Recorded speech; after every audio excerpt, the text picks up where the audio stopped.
60 రోజుల్లో మీతో ఇంగ్లీష్ అద్భుతంగా మాట్లాడిస్తాం. వెంటనే కాల్ చేసి జాయిన్ అవ్వండి. నమస్తే రమగారు. నమస్తే చే. ఏదైనా మంచి చందమామ కథ చెప్తారా? అబద్ధాల అక్క చెప్దాం. అబద్ధాల అక్క. బాగుంది. నిజాల చెల్లెలు అనమాట. అదే కదా. పూర్వం అట మణిపురం రాజ్యానికి యువరాజు విజయుడు, మంత్రి కుమారుడు మహేంద్రుడు, వీళ్ళిద్దరూ మంచి ఫ్రెండ్స్ అట. అయితే వీళ్ళు ఏం చేశారు, ఒకరోజు వేటకు వచ్చారు. కుర్రాళ్ళు కాబట్టి మామూలు రాజుగారి వేటకు వస్తే ఏమంతో గుంపుతో బయలుదేరుతారు, పెద్ద సమూహం ఉంటారు కదా. ఇక ఈ మంది మార్బలాలు ఏం లేవు, వాళ్ళిద్దరే బయలుదేరారు, ఒకళ్ళకొకళ్ళు తోడు.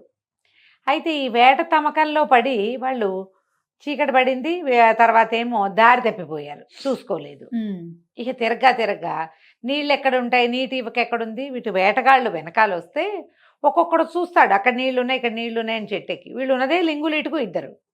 దాహం వేసేస్తోంది, ఆ నీళ్ళకి ప్రయత్నం ఎట్టా చేయాలో తెలియలే. ఇద్దరు కలిసే వెతుక్కుందాం, మళ్ళీ దారి తప్పితే ఇంటికి వెళ్ళలేమని ఇద్దరు కలిసి తిరగటం మొదలెట్టారు. అడవిని బడి తిరిగితే వాళ్ళకి ఒక పాడుపడిన దేవాలయం కనపడింది. పాతగా ఉంది, ఎవ్వరు లేరు అక్కడ. దగ్గరికి వెళ్తే వీళ్ళకి లోపల మనుషులున్న సందడి వినపడుతుంది. ఎవరో మనుషులు మాట్లాడుతున్నట్టు, గజ్జలు గాజులు వాటి గలగల.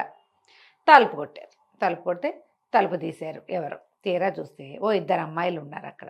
చక్కగా అందంగా చిలకల్లా ఉన్నారు, వయసులో ఉన్న అమ్మాయిలు. పాత మాసిపోయిన బట్టలు వేసుకుని ఉన్నారు.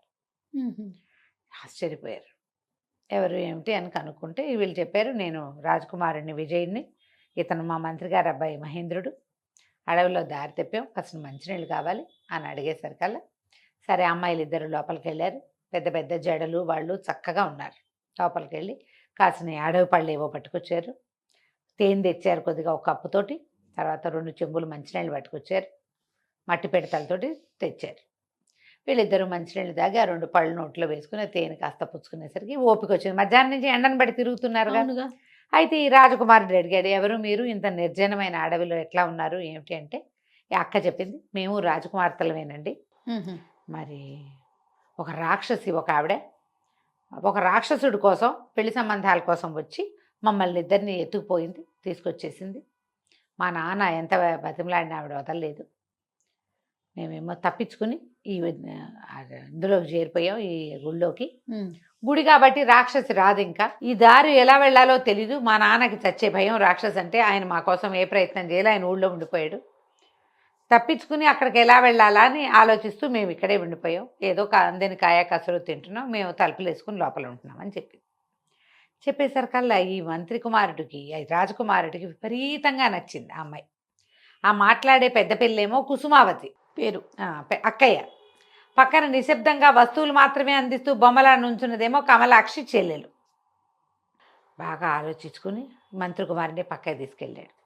ఏమో వీళ్ళు ఏదో రాజకుమార్తెలు అని చెప్తున్నారు, ఈ పిల్ల నాకు మహా నచ్చింది సుమి, తీసుకుపోయి పెళ్లి చేసుకుంటే ఎలా ఉంటుంది అని అడిగాడు. మంత్రి కుమారుడు అన్నాడు, నీతో మాట్లాడిన అమ్మాయిని నువ్వు చూసావు, మాట్లాడకుండా ఉన్న అమ్మాయిని నేను చూశాను, ఆ అమ్మాయి కూడా మహా బాగుంది, మరి ఆ పిల్లని నేను చేసుకుంటాను, అక్కా చెల్లిని చేసుకుందాం, మన ఇద్దరు మిత్రులం కదా, తీసుకుపోదాం పట్టన్నాడు. సరే ఇద్దరు మళ్ళీ వచ్చారు.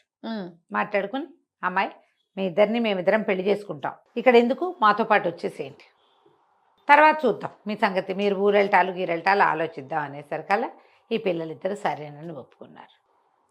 బట్టలు సర్దుకోవడానికి లేదా బట్టలు మార్చుకోవడానికి అక్కా చెల్లి ఇద్దరు లోపలికి వెళ్ళారు. లోపలికి వెళ్ళగానే కమలాక్షిని అడిగింది అక్కయ్యని, ఏమిటి అక్క అన్ని అబద్ధాలు ఆడేవు, రేపొద్దున మాట బయటపడితే ఎంత ప్రమాదం, ఇప్పుడు వాళ్ళు రమ్మంటే వాళ్ళ వెనకాలబడి వెళ్ళిపోయామంటే అమ్మాయి అయిపోతుందే అన్నది. అనేసరికల్లా కమలాక్షి అంది, కుసుమావతి చెప్పింది, నేనన్నీ ఆలోచించాను, అమ్మ కూడా మనని చక్కగా సెటిల్ చేయాలనుకుంటోంది, రాజకుమారుడు మంత్రి కుమారుడు మనకెక్కడ దొరుకుతారే, వాళ్ళంతటా వాళ్ళు వెతుక్కుంటూ వచ్చారు లోపలికి, సిరిడా మోకాలు అడ్డకు, అమ్మాయి అయిపోతుందని ఆలోచించద్దు అసలు, అమ్మ కూడా ఇదే కావాలి, ఎక్కడో చోట మంచి చోట మన పడేయటమే కదా కావాలి, శుభ్రంగా రాజప్రాసాదంలోనూ మంత్రిగారి భవనంలోనూ ఉంటాం మనం, అమ్మాయినా ఇదే కోరుకుంటుంది, మాట్లాడకుండా బయలుదేరిన బదు. ఇంతకీ ఏమిటి సంగతి, వీళ్ళేమి రాజకుమార్తెలు కాదు, ఈ దేవాలయం ఉన్న అడవికి బాగా ఎగువనున్న ఒక పల్లెటూరులో వాళ్ళు. ఆ పిల్లల తండ్రి ఒక ధనవంతుడి దగ్గర పెద్ద మొత్తంలో అప్పు తీసుకున్నాడు, వ్యాపారంలో పెట్టాడు, వ్యాపారం పోయింది, ఆయన అప్పు తీర్చలేకపోయాడు. ఆ ధనవంతుడు నీ పిల్లలిద్దరిని నాకు ఇచ్చి పెళ్లి చేయమని మొదలుపెట్టాడు. ఇద్దరు పిల్లలు అప్పటి కాలంలో ఉండేది కదా, ఇద్దరిని ముగ్గురిని చేసుకునేవాళ్ళు. ఈ పిల్లల్ని ఇచ్చి పెళ్లి చేయలేక ఆయన 50 ఏళ్లవాడు, ఈ పిల్లలు 16, 18 ఏళ్ల పిల్లలు. తండ్రి గుండెపోటు వచ్చి ఆయన కాస్త మరణించాడు. తల్లి ఆ ధనవంతుడి నుంచి తప్పించుకోవటానికి ఇల్లు వాకిలి అక్కడే వదిలిపెడితే వాళ్ళ ఇల్లు జప్తయిపోతుంది, పోతే పోయింది. పిల్లల్ని మాత్రం లేవదీసుకుని ఆవిడ ఆ అడవులన్నీ దాటుకుంటూ ఈ అడవిలోకి వచ్చింది. ఇక్కడ ఈ పాడుపడిన దేవళం ఉండి ఎవ్వరూ మనుషులు లేకపోవడంతో లోపల నుయ్యుంది. దేవళానికి గిన్నె దొన్నె పాత్ర సామాగ్రి ఉంటాయి. అవును. మరి ఈ సామాగ్రితోటి దొరికిందేదో వండుకుని పిల్లలిద్దరిని అక్కడ దాపెట్టుకుని ఉన్నది ఆవిడ. చెరుకో మూట బట్టల మూట తెచ్చుకుని అక్కడ ఉన్నారు వాళ్ళు. ఈవిడేం చేసింది, రోజు పిల్లలిద్దరిని ఇక్కడే ఉంచి ఆవిడ సమీపంలో ఉన్న ఊళ్ళకెళ్ళి ఏదైనా అడిగి తెచ్చుకుంటుంది.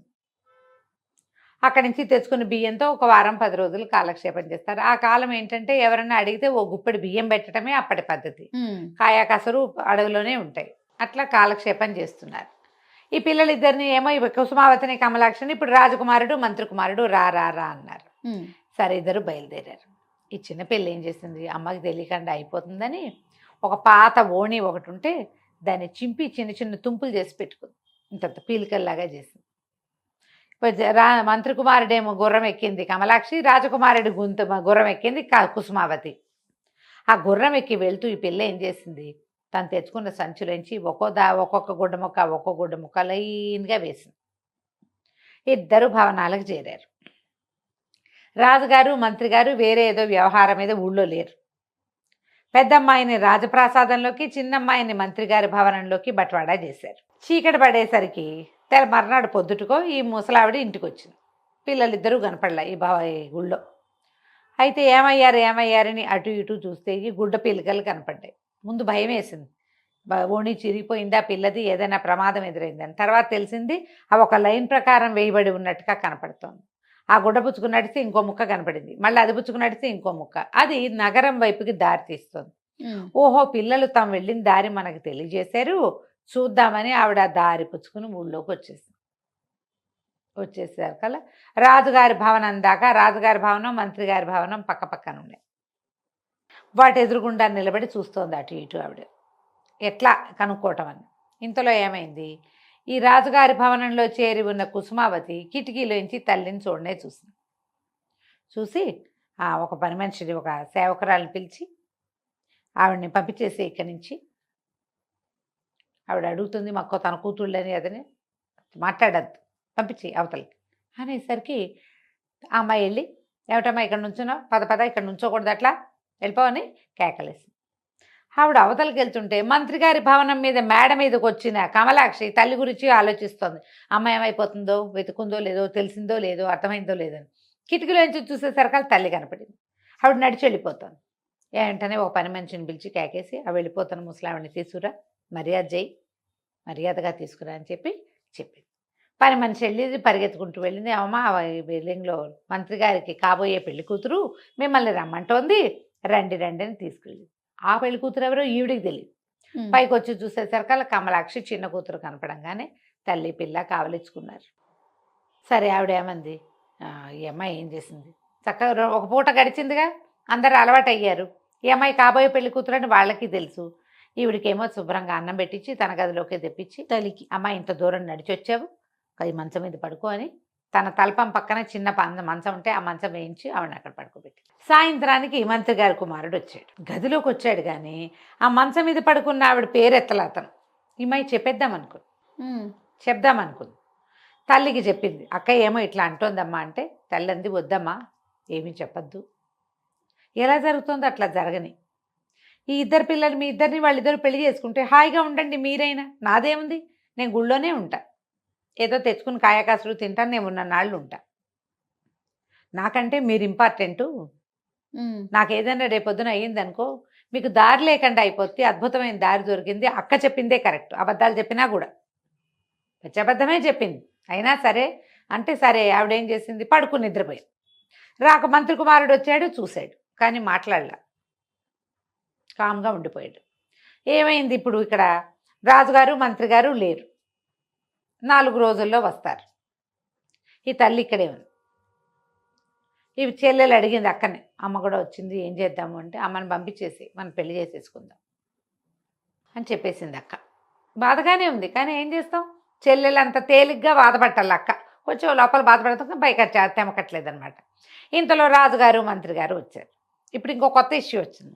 రాజుగారు ఏమంటాడు, వీళ్ళు రాజకుమార్తెలు అని చెప్పావు కదా, ఏ రాజకుమార్తెలో చెప్పమంటారు. ఆ అమ్మాయి ముందు ఏ రాజ్యం అని వీళ్ళు అడిగితే ఏం చెప్పింది, ఆ కుసుమావతి అబద్ధాలు చెప్పిన పెద్దమ్మాయి.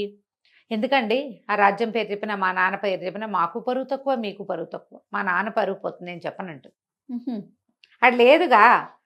ఈ రాజుగారు వచ్చాక రాజుగారు ఏమన్నాడు, ఇక పరువు పోయేదేముంది, మనం పెళ్లి చేసుకుంటున్నాం కదా, ఎట్లాగూ అమ్మాయిని రాజు పేరు రాజ్యం పేరు చెప్పమని, పిల్లలు అక్కడ పంపిద్దాం, తర్వాత మనం తరలి వెళ్ళి పెళ్లి చేసుకుందాం. ఆడపిల్లల్ని మన ఇంటికి తెచ్చుకు పెళ్లి చేసుకుంటే మర్యాద కాదు, వాళ్ళ ఇంటికి సగౌరవంగా 100 మంది సైనికులు ఇచ్చి 4 పల్లకీలు ఇచ్చి పంపుదాం అనేసరికి మళ్ళీ వచ్చారు. మంత్రి రాజుగారు అబ్బాయి వచ్చి, మీ ఊరేమిటి, మీ నాన్నగారి పేరేమిటి, మా నాన్నగారు ఒప్పుకోవట్లేదు చెప్పాలన్నాడు. ఏమై బాగా ఆలోచించి, మా ఊరేమో మందారపురం, మా నాన్నగారి పేరు మనవాళ్ళుడు అని చెప్పేసింది. ఏదో పేరు చెప్పేసింది, మందారపురం అనేది సరే అయ్యింది. అక్కడ ఉంది అది, ఏదో లేదు, ఊరే లేదు. తర్వాత మళ్ళీ మంత్రి గారి కుమారుడు కమలాక్షని చూడడానికి వచ్చాడు. వస్తే చెప్పాడు, మీరు మిమ్మల్ని అక్కడికి పంపిద్దాం అనుకుంటున్నాం, మీ ఊరు మరి మీ రాజ్యం ఏ వైపు ఉందో చెప్తావా అన్నాడు. అనగానే ఆ పిల్ల గబుక్కును గలవల ఏడ్చేసింది. మందారపురం లేదు, మనవాళ్ళు లేడు, మాది మేము అసలు రాజ కన్యలమే కాదండి, మా అక్క మమ్మల్ని క్షమించండి, మా అక్కయ్య అబద్ధం చెప్పింది, ఏ రాజ్యము లేదు, మేము పల్లెటూరు వాళ్ళం, చదువుకున్నాం అంతే, కాస్త 4 ముక్కలు, గుళ్ళో రకరకాల పుస్తకాలు ఉంటే అవి కూడా చదువుకుని మంచి భాష పట్టుబడింది మాకు, కొంతకాలంగా అక్కడే ఉన్నాము, మమ్మల్ని పంపించేసేయండి, మా దారిని మేము వెళ్ళిపోవచ్చు, కానీ దారి తప్పుతామని భయంగా ఉంది, గుడి దగ్గర దింపేసేయండి మమ్మల్ని అనేసరికి నవ్వాడు మహేంద్రుడు పక్కపక్క. మీరు అబద్ధం చెప్పారని నాకు మొదటి రోజునే తెలుసు, కుమారుడు విపరీతమైన ప్రేమలో పడ్డాడు మీ అక్కయ్యతోటి, ఆ అమ్మాయి అబద్ధం చెప్తుంటే నీ మొహం చూసినప్పుడే నాకు తెలిసింది అది నీకు నచ్చలేదని. మీ అక్కయ్య చెప్పిన మందారపురము, ఈ మనవాళ్ళనే రాజు అసలు భూప్రపంచం మీదే లేరు, ఇక్కడికి 1000 యోజనాల దూరంలో అలాంటి ఊరే లేదు, మీరు రాజకుమార్తెలు కాదు అన్న మాట నేను చెప్పేదాకా మా రాజుగారి అబ్బాయికి అర్థం కాలేదు, అతనంత ప్రేమలో ఉన్నాడు, నాకు కూడా నువ్వంటే ఇష్టము ప్రేమ ఉన్నప్పటికీ నేను కొంచెం ఆలోచిస్తున్నా, అతను ఆలోచించట్లేదు, మీకు వచ్చిన భయం ఏం లేదు, మీరు రాజకుమార్తెలు కాదని మేము రాజుగారికి చెప్పేశాము, రాజకుమార్తె కాకపోతే పెళ్లి చేయరేమోనని ఈయన విజయుడు చాలా దిగులు పడ్డాడు, కానీ రాజుగారికి ఏం అభ్యంతరం లేదు. ఓహో, ఆయన కొడుకును ఓదార్చి, నీకు మామూలు పెళ్ళి అయినా సరే పర్వాలేదు, నీకు నచ్చటమే కావాలన్నారు, కాబట్టి మన పెళ్ళికి వచ్చిన ఢోకా ఏం లేదు, మీ అబద్ధాలు ఆడటం సరిగ్గా చేతకాని మీ అక్క, అసలు అబద్ధాలే ఆడలేని నువ్వు, ఇద్దరు మాతో పాటే ఉండొచ్చు హాయిగా అని చెప్పాడు. తర్వాత రాజుగారు వచ్చి ఈ ఆడపిల్లలిద్దరిని ఆశీర్వదించి చక్కగా అంగరంగ వైభవంగా రాజుగారి అబ్బాయికి అమ్మాయిని, పెద్ద అమ్మాయిని కుసుమావతిని, చిన్న మంత్రి గారి అబ్బాయికి ఏమో కమలాక్షిని ఇచ్చి చక్కగా పెళ్లి చేశారు. వాళ్ళ అమ్మని కూడా ఇక ఊరు పంపల, ఆ దేవాలయానికి నువ్వు వెళ్ళక్కర్లేదు, హాయిగా మాతో ఉండమన్నారు. అయితే అడవిలో పురాతనంగా ఉన్న ఆ పెద్ద దేవాలయాన్ని మళ్ళీ వీళ్ళు ఏం చేశారంటే రాజుగారి అబ్బాయి మంత్రి గారి అబ్బాయి ఇద్దరు కలిసి చక్కగా బాగు చేసి పురాతనమైన మందిరాన్ని ఇక్కడి నుంచి రాజ్యం నుంచి చక్కగా రథం వేసుకుని అక్కడికి వెళ్ళేలాంటి ఏర్పాట్లు చేశారు. ఓకే, పురాతన దేవళం, దాన్ని వదిలిపెట్టుకోకూడదు, దానివల్లే మనకి పెళ్ళిళ్ళని మంచి భార్యలు దొరికారని ఆ దైవాన్ని కూడా చక్కగా ఆరాధించుకుంటూ సుఖంగా ఉన్నారు. కథ కంచికి మనం ఇంటికి. నమస్తే రమ్మగారు. నమస్తే.